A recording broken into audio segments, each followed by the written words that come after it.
Hey, good morning, Kingwood Church. Good to see you all today. Is my microphone on? Hello? Can you hear me? Yes, there we go. Okay. Hey, there I am. Good morning, Kingwood Church. Good to see you today. Glad to see your faces. Welcome to those of you who are online worshiping with us. However you got here, we're glad you made it, and we're glad you're part of this service today. If you haven't scanned the QR code yet, please do that to see the top 3 things happening at Kingwood, because next week we have what we call Get Involved Lunch. And if you're new to Kingwood or just haven't found your place yet, we'd love to invite you to join us. Some of our leaders will be there. It'll be a great meal. It's about an hour, and it'll give us an opportunity to get to know you better. Also, it'll give us an opportunity to tell you about Kingwood Church, the vision of Kingwood Church, and what we do, why we do it. And it'll just be a great time to sit down and get to know one another a little bit better. So if you are looking for, like, what is my next step, this is it. And so we'd love for you to go ahead and sign up. You can scan the QR code and get the information you need there. Immediately after service next week, we'll share lunch. And then tonight, we have the third Sunday night of every month, we have what we call Soak, which is a prayer and worship service. And we'll be sharing communion tonight. And I'll be sharing a few thoughts about renewal. So it'll be a powerful time. We do it once a month. I want to invite you all to come out and join us for that. Well, we're ending a series today we've just called Facing Anger. And if you've missed the first 2 parts of the series, but this has been a journey, and it's been a lot. And if you missed the first week, we talked about how do you face your own anger. And last week we talked about what do you do when you're angry with God. And so these have been, tough topics. It's not getting any easier. Today we're going to talk about what to do when you're angry with the church or angry at the church. And so some of you, may be puzzled by this topic because you say, I've never been angry at the church. But maybe this is an invitation for you to gain understanding and compassion for those who have. Maybe you have had frustrations with the church. You don't know that you would, necessarily call it anger, but you didn't know what to do with it. And I hope that this sermon will help you. And then there are those of you online, in person, maybe you're watching some point in the future, and you've been deeply wounded in some way or another by the church. And so I just want to say this right at the beginning. I've done nothing to deserve or to earn this hearing with you, but I just want to say thank you for giving me the opportunity to speak into a very difficult and sensitive topic. Thank you for that. You didn't know me that, but I appreciate you doing it. And I hope that you'll take some notes today, because I do think that what we share will help you. I do want to say this at the top. As I prepared this week, it just became clearer and clearer to me. There is no one sermon that will cover everything that could or should be covered in a topic like this, because it's way too complicated and there's way too many layers. And, you may leave today and think, well, nothing was said about this or about this or about this. And I want you to know up front, I know that's the case. We could do a series on this. I mean, it's a very deep topic with a lot of moving parts. So it is a tough topic, though, because what do you do when the church, which is the family of God that God gave to the world to be the solution, what do you do when the church is the problem? Like, that's a difficult thing to think about. It's a difficult thing to talk about. And this whole idea of what do you do when you're angry with the church, it swerves into another lane that I don't think we can talk about that without talking about something else, and that is church hurt. And so I want to talk about that a little bit, because these are two so deeply connected. But I want to say this: church hurt is such a vague, and it's such a large, and it's such a general term. I think we've got to bring more clarity to it before we can even talk about anger. Like, what is it? And is all church hurt one thing, and is all church hurt the same thing? And the answer is no, it's not. So what I did this week is I tried to think about, what I'm about to give you, I'm a little intimidated to give it to you because I just wrote it. I don't know what you did this week. I wrote this week. This is what I did, okay? There's no research. There's no, layers like that behind it. But I just realized the topic of church hurt is so multifaceted. We can't even talk about anger until we try to advance our thinking a little bit more on what church hurt might be. So what I've done is I've divided church hurt into 4 categories, and I think about them as levels. Like 1's the lowest level, 4's the highest level, okay? So let's talk about this so we can talk about anger. Here's the first one, and that's just frustration. Like you may have had frustration with the church. And I just want to say about this, a lot of times frustration happens when everybody's not on the same page, or people have, sharply different opinions about something than someone else, or maybe when something doesn't go our way. Everyone gets frustrated, just like that you would inside your own family, like wherever you live, whatever family you live in, wherever you grew up. Like it would be common to live under the same roof as some other people and sometimes have frustration, right? Well, that's what the church is. The church is a big family. It's not, the scripture doesn't say it's like a family, it is a family. And so just like in your family, you're gonna have times where you're frustrated. In the church, we're gonna have times that we're frustrated. But I think it's very important that we don't call frustration church hurt, because that's a different thing. So let's go to level 2, which is, I'm just gonna call it offense. And that would be a real or perceived idea that someone has breached your values or your space or your beliefs or your conviction. Somehow, whatever you thought something should be, something should do, it didn't do it, and so now there's been a breach somehow. Now, right up front, I want to say this. Offense is a difficult thing to talk about because all offenses aren't the same. Sometimes we're offended because someone has wrongly breached that part of our life, but sometimes we're offended and no one's done anything wrong. Have you ever been offended and nobody did anything wrong? I'm the only one. Come on, confession's good for the soul. Have you ever been offended and nobody did raise your hand, and nobody did anything wrong? Of course you have. You know why? Because you're a person and you're a human, and we get that way. So let's clarify this level of offense. And I want to be careful that we probably don't call this church hurt, because disagreements, peaceful disagreements, are not church hurt. Accountability is not church hurt. Truth spoken in love is not church hurt. Being told no, that you can't do something, is not church hurt. It might be offensive, but that's not necessarily the same thing as church hurt. If that's church hurt, then guess what else you and I have? We have work hurt, and we have family hurt, and we have social media hurt, and we have restaurant hurt, and we probably have the Galleria hurt, and we got Walmart hurt. Do you see what I'm saying?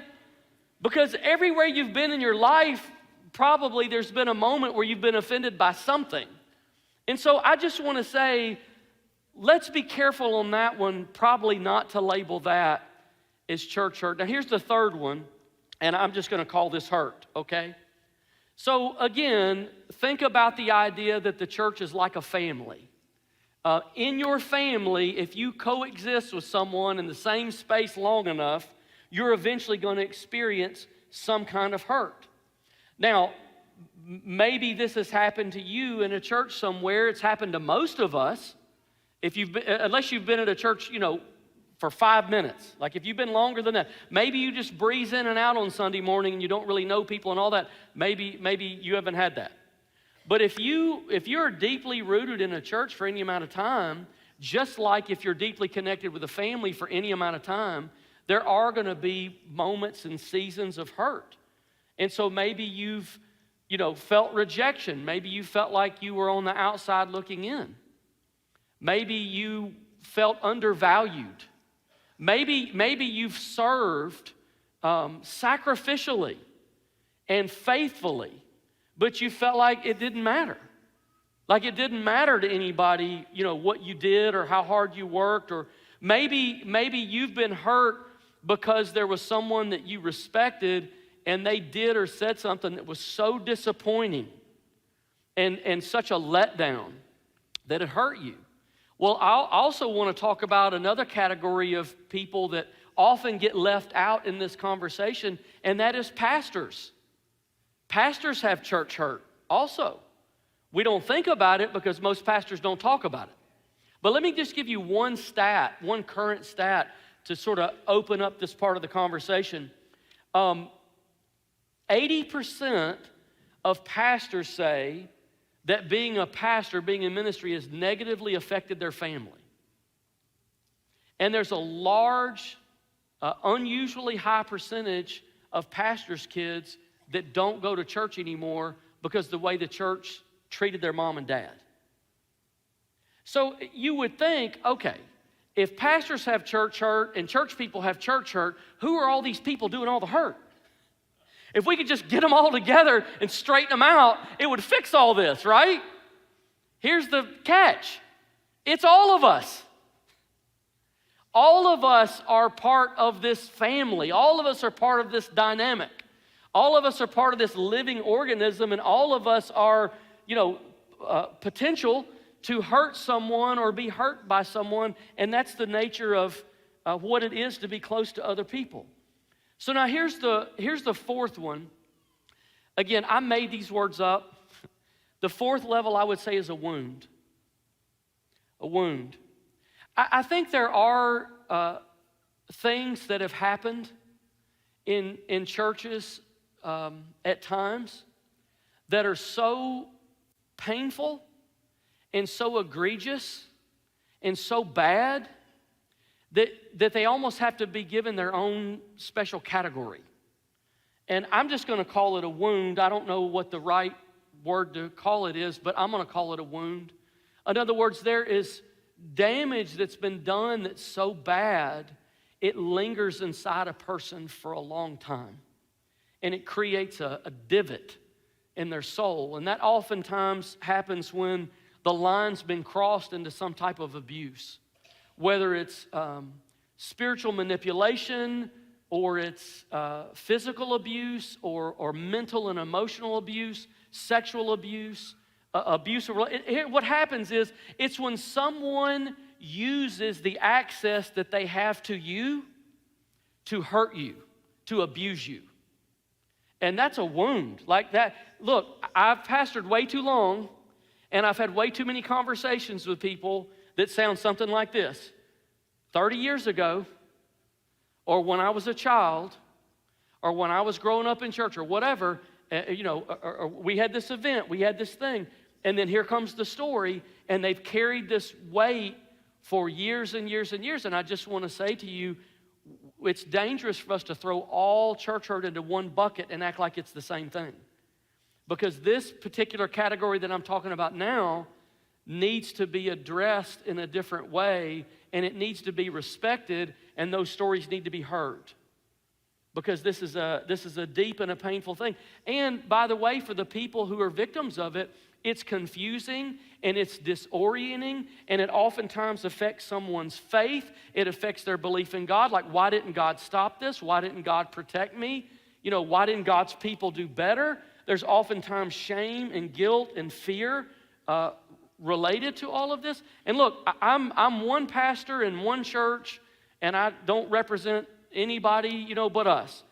But I just want to say, if you're watching online or you're here in the room and you've suffered some of those kinds of wounds, if no one's ever said it to you, I want to say it to you today. I am deeply sorry. I am so sorry. And what happened to you was wrong, and it should have never happened, and it was unfair, and you shouldn't have carried that weight for however long you've carried it. And I don't know if anyone's ever said that to you, but I want to say that to you. So, having said all of that about church hurt, what do you do when you're angry at the church? What do you do? I'm not going to give you like points today. I'm going to give you principles, okay? And every principle is not going to apply to everybody or every step's not going to apply to everybody because everybody's situation is so uniquely different. It would be impossible for me to figure out how to, say everything that needs to be said. I will say this to you. Whichever of these steps God invites you to take that step and leave the rest. And maybe the rest is for another time, and maybe the rest is for someone else. So, what's a step you can take? Here's the first one. Define who or what you're angry at. Anger is a secondary emotion, which we've talked about these things in the other two sermons, which means that there's something behind the anger. Anger is what you see on the surface, but it's not what's below the surface. And so if you're going to really ever address anger about anything, but it also applies to this about anger at the church, you're going to have to understand what's behind it. Where did it come from? What caused it? What was the wound or the hurt or whatever that caused this anger to occur? So it's very important for you and I, when we're angry about anything, to be as specific as we can be. Who specifically are you angry at? What specifically are you angry about? And here's why that's important. It's important because anger is a magnifier. Like it makes things look bigger than they are. What happens when we're angry or when we're hurt and we get angry is our emotion, rockets it just shoots off like a rocket. And what oftentimes happens is our view of the world shoots up to match our emotion. So how might this look in just an everyday example? Let's say you go to the DMV. Everybody loves to go to the DMV, right? Isn't that fun? You see that on your calendar, you're like, oh no, what did I do? Not today. You go over to the DMV, the lines wrapped around the building, it takes forever, you're in line, and you get frustrated. What do you say when you leave? Because your frustration level is boiled as you get to the top. And what do you do when you leave? The government stinks. The whole government? You went to one location of one department. There are millions of people that work in the government. You're telling me they all stink? Yes, because that's how I feel, right? Let's take another easy example. You go to McDonald's. How many of you know the shake machine's broken? Always broken, right? And what do? You have a bad experience, you're frustrated, you're offended, whatever happens, you leave and you say, all McDonald's are terrible. All of them? Yes, because that's how you feel. Do you see what I'm saying? Anger's a magnifier. It's going to magnify how you see the world, and you have to be careful of that. So you might say, the church hurt me. Well, the church isn't one person. The church is everybody that's at the church. So you can't say, who's the church? It's very important to be specific, because you might say the church and you might be saying 500 or 1,000 people. 500 or 1,000 people hurt you? No, there's probably a few inside that, and it's very important to be specific. Or maybe you were at a church who hurt you, and what you say is, all the churches are the same. Oh my goodness, there are millions of churches in the world.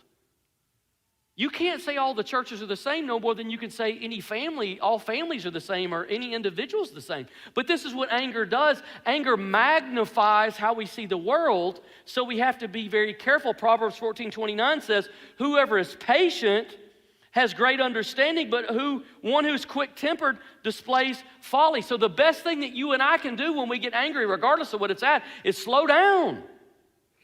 Just slow down and ask the question, what am I angry about, and who am I angry at? Now here's the next step. Discern if your anger is good or bad. We talked about that a lot in the first week, so I'm not going to go over all of that again. Just to say, there is good anger and there is bad anger. And in the first sermon, when we talked about the professor who gives her class an anger journal, found out through running this experiment over and over and over and over that somewhere between like 70 to 85, maybe 80 to 90% of our anger's bad. In other words, it's unjust. We're angry about things that we maybe shouldn't even be angry about. And so not only is anger a magnifier, anger will also blind you to yourself. So Matthew 7:3 says, and why worry about a speck in your friend's eye when you have a log in your own eye? The first place that we need to look when we have a problem is the last place we look when we're angry. And you know where that is? Inside. And so when we're angry, we need to slow down and ask, who are we angry at? What are we angry about? And then we need to begin to ask, like, what was my part in this? Is there something that I could have done differently? Am I seeing this correctly? So you're trying to find out, is my anger just or is it unjust? How much of this maybe is my fault? When I was a youth pastor, I used to hang out with a group of youth pastors. We'd pray and then go over to the local high school and eat lunch with all of our students. And I remember once having this event occur. I was in the hallway, and the bell had rang, and classes were changing, and the hallway was just pressed like this, like, you know, students from one end to the other.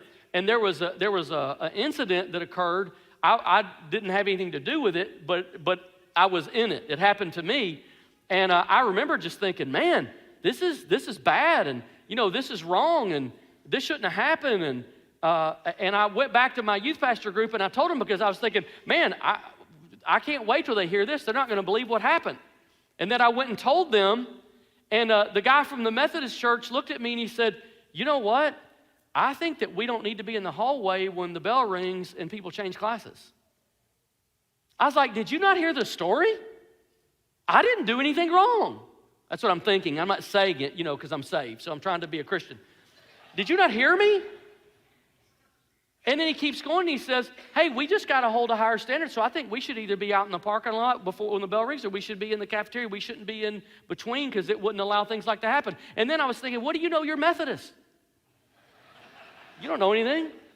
I got the Holy Spirit. And I went home that day, and after I let my offense chill out, I went back and I said, you know, I'm sorry, I think you're right. I don't need to be in the hallway, because that wouldn't allow those moments to exist. I didn't do anything wrong. However, I put myself in a place where something could occur that none of us want to occur. So, you know what I did after that? Stayed out of the hallway. So we've got to take a moment and look inside ourselves. Here's the next step. Resolve your anger as soon as possible.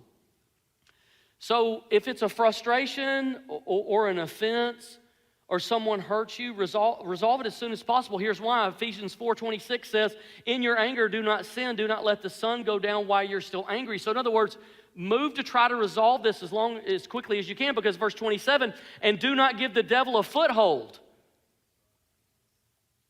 So what happens when we have unresolved anger over time? It makes us vulnerable. It opens us up to the manipulation of the devil, who will use our anger to magnify and to blind and to insert things in our life, and bitterness can grow and all kinds of things can grow, because what the enemy wants is a handle that he can put on you so he can move you around however he wants to.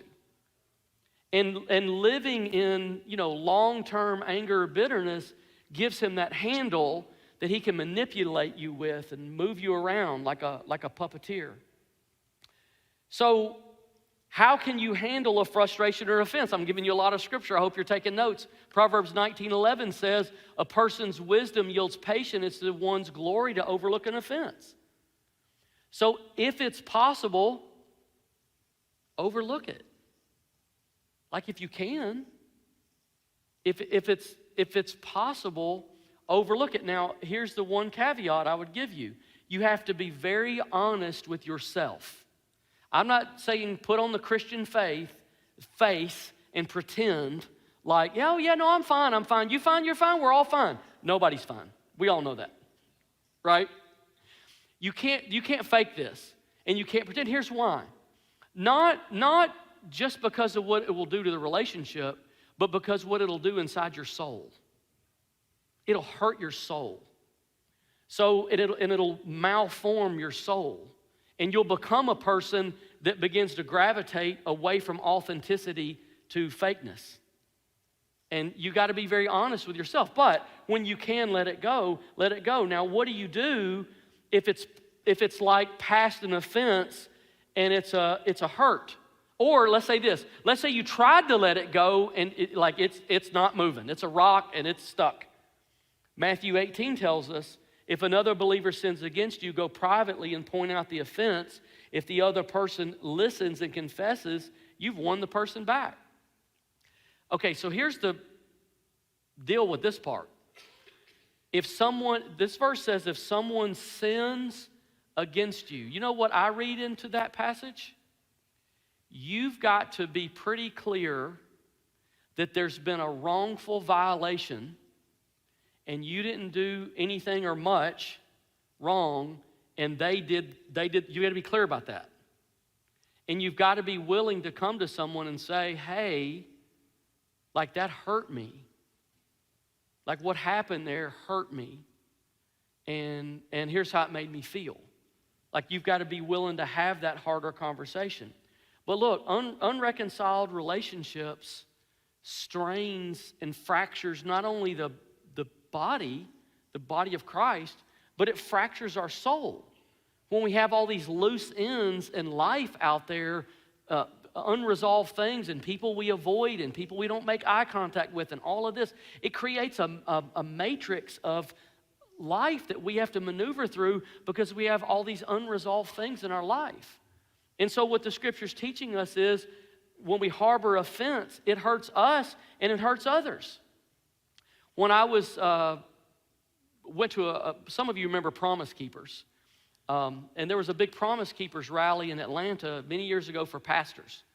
And I went to this Promise Keepers rally, and I happened to be with a buddy of mine named Kenny, who was a pastor in Florida. And he looked like a NFL lineman. You know, he didn't have a neck. He just had those muscles that connect down to his shoulders. You know what I'm talking about? He was just this big guy.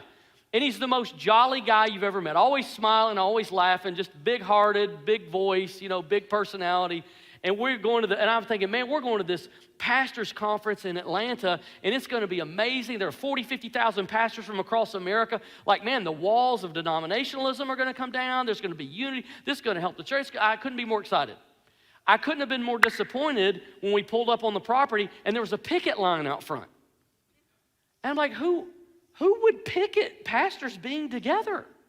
Like I couldn't get my brain around it. And so we had to walk through that. And this guy with this sign is just yelling at us. And he's saying, you know, Billy Graham was a fake. And, you know, and I thought, brother, Billy Graham? Come on. You can pick on some people. Billy Graham's probably not one of them. I'm not saying he's perfect, but come on. Billy Graham wasn't a fake. Anyway, it's just crazy. And so my buddy, my big jolly buddy Kenny, you know, he just kind of leans over in the guy's face and he says, who hurt you?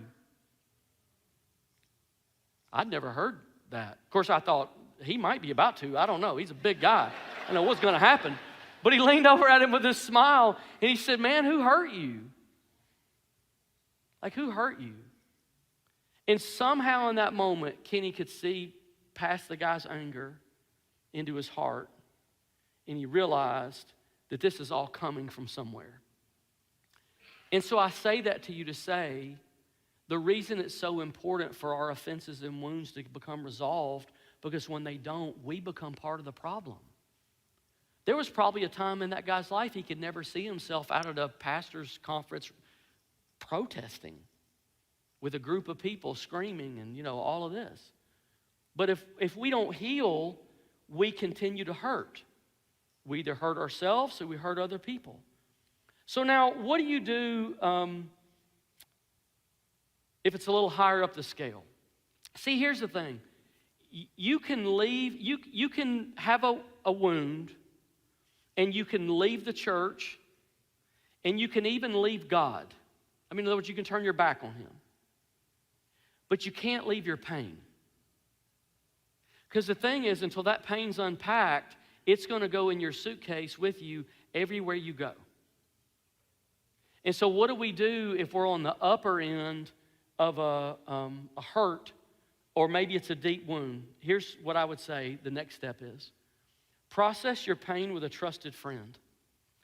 There are some burdens in life that are too heavy to carry. They just can't be carried by one person. Galatians 6:2 says, carry each other's burdens and in this way you'll fulfill the law of Christ. Now, some wisdom needs to be applied here. Who do you process it with? Who do you share it with? Here's my strong counsel to you. It may be a counselor. It may be a spiritual mother or a spiritual father or a mentor. It may be someone deep inside your life where there's deep trust who has a different view of the circumstance or situation than you can. And I would say, if they can be outside your context, it's all the better. I would never recommend processing a hurt like this with a peer, because that specifically inside your context. Because what that oftentimes creates is it creates gossip. And I would say don't process with someone who like if you're their leader, don't process that with them because you're shaping their own heart and life about it. You need to find someone who has nothing to lose and nothing to gain from your pain. Nothing to lose and nothing to gain from your pain. You need somebody as objective as you can get who won't dismiss your anger, but also won't magnify it. You need someone who can kind of try to see it from an outside view. And I would say this, don't take it to social media. There you are. I've been wondering where you are. There you are. Can I give you some reasons? Because when you turn to social media when you're angry, you set other people's opinions and beliefs, and you affect other people and maybe even hurt other people. And long after your anger is gone, that post is still going to be there. And you can't take it back. And who would think it's a good idea to react in a moment of anger? Like the worst possible time for you to hit social media is when you're angry. Slow down. Wait for a clearer thought, a clearer picture, and then decide what you want to do. And that includes comment threads. Don't jump in and interact and debate with people when you're angry. It never turns out well. And by the way, I've never heard anyone that said, I was so mad I couldn't see straight, and I put this post on social media, and now I'm happy. It feeds it. It doesn't make it better, it makes it worse. Part of the process may include you reporting what has occurred to someone. It may mean you need to report it to a leader. It may mean you need to report it to social services. It may mean you need to report it to somebody. And look, my encouragement to you is, if that's the case, report it. As a church, we are mandatory reporters. And so I don't say that as a warning. I say that as a step of safety. Because the more broken the world gets, the harder we got to work as a church to be a safe place. And so if you've been affected on some level like that, it may be important for you to report that to somebody. Here's your next step. Grieve your losses. I think one of the things we often miss when we're wounded or hurt is, we get hurt and we go, oh, that hurt, and then we just move on to the next thing. We see this with people that date all the time. They have a bad breakup and they rebound, right? Rebound, just go to the next thing. We don't just do that with a relationship. We do that with all kind of stuff. We hurt in this spot, we go get another one. This church hurt me, I'm just going to go find another church. We just bounce like a rock skipping across the surface of a lake that never grows any root. But in order for you to process and recover and heal, you've got to grieve the things that you lost. And here's the thing, if you've been wounded or hurt, you lost something. You lost time, you lost opportunity, you lost relationships, you lost something. And so it's important to grieve. And by the way, one of the greatest sources of anger is unprocessed grief. So until you grieve what you lost, you cannot heal. And remember, anger is the secondary emotion out front. Until you grieve what you lost back here, you cannot heal and address the anger up here.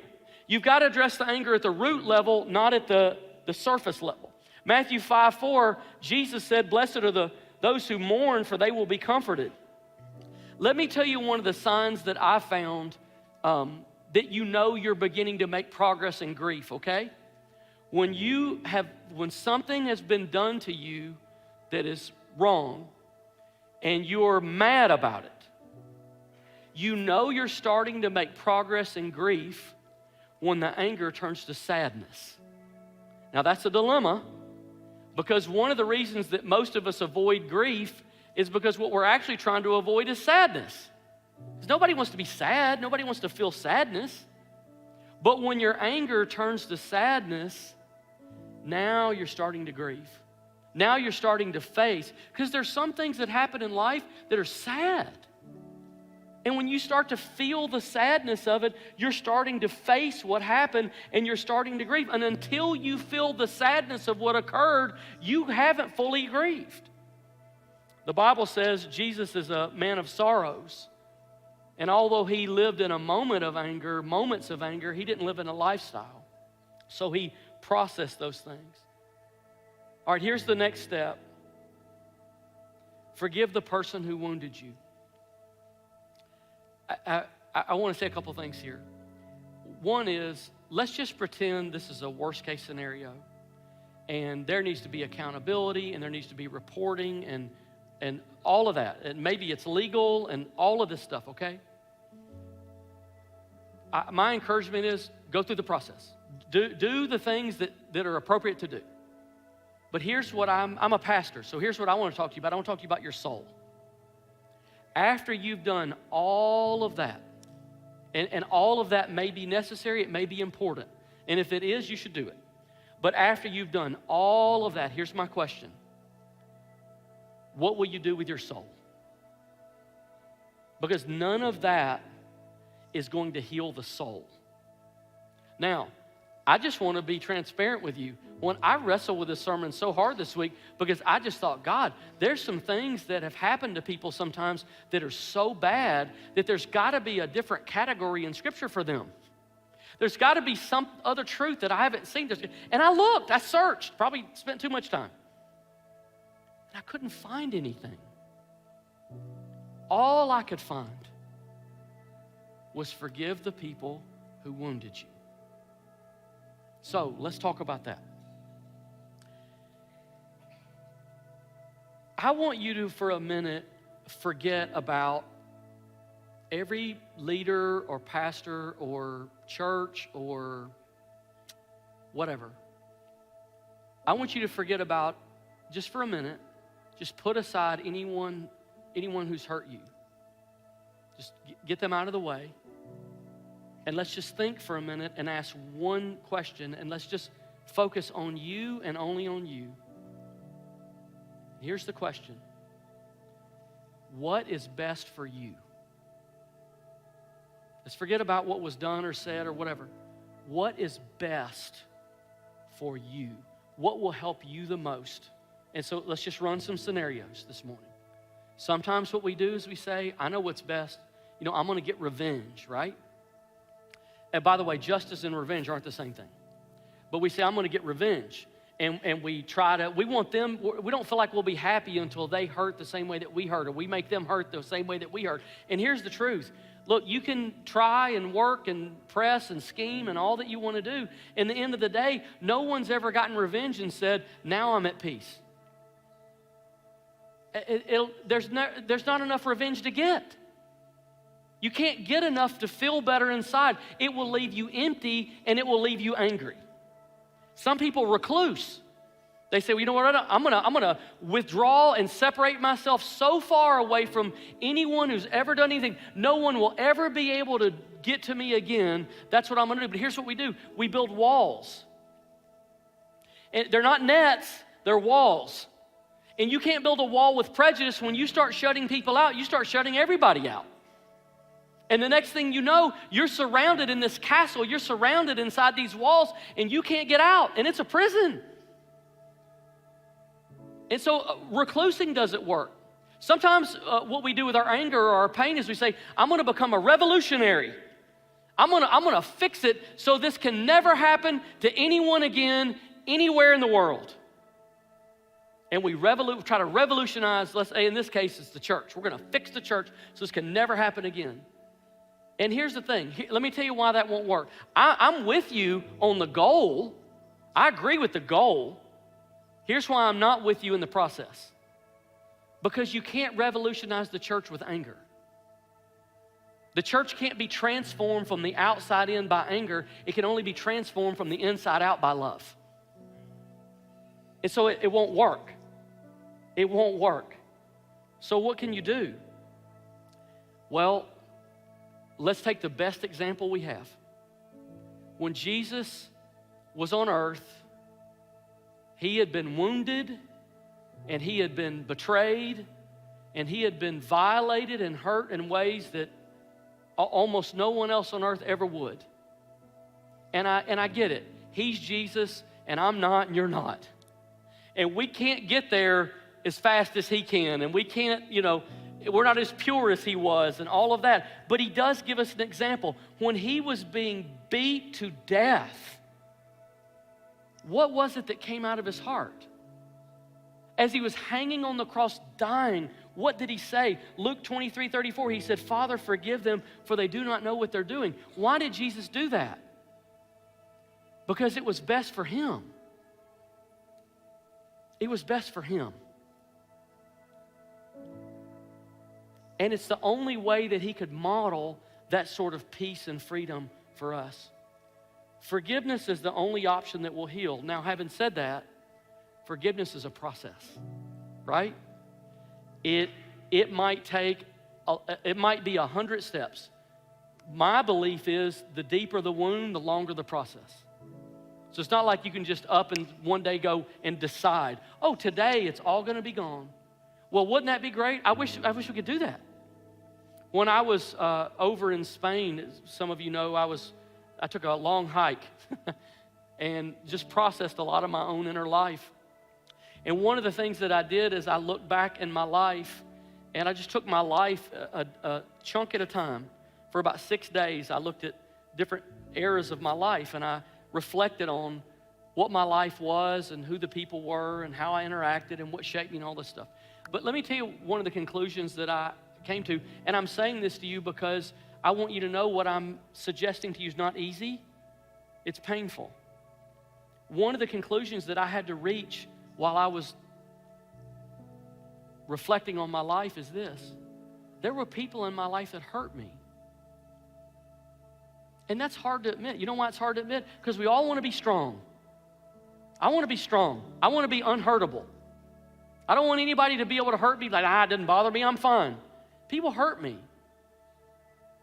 And they hurt me so much that here I was decades later, still connecting the dots in my life, that part of the reason that I am the way I am today is because of things that they did and said back then. Man, that's hard to admit, and you don't want anyone else to have the ability to take that much life away from you. But it hurts. It really hurts. But as I processed that, I was able to circle back and to forgive again. And I'm just saying to you, it's a process. Lewis Smedes said it like this: to forgive is to set a prisoner free and discover that the prisoner was you. You might have heard that quote. I want to read one more to you from Lewis Smedes that I read this week, and I've never read it in my life. Listen to this. Forgiving does not erase the bitter past. A healed memory is not a deleted memory. Instead, forgiving what we cannot forget creates a new way to remember.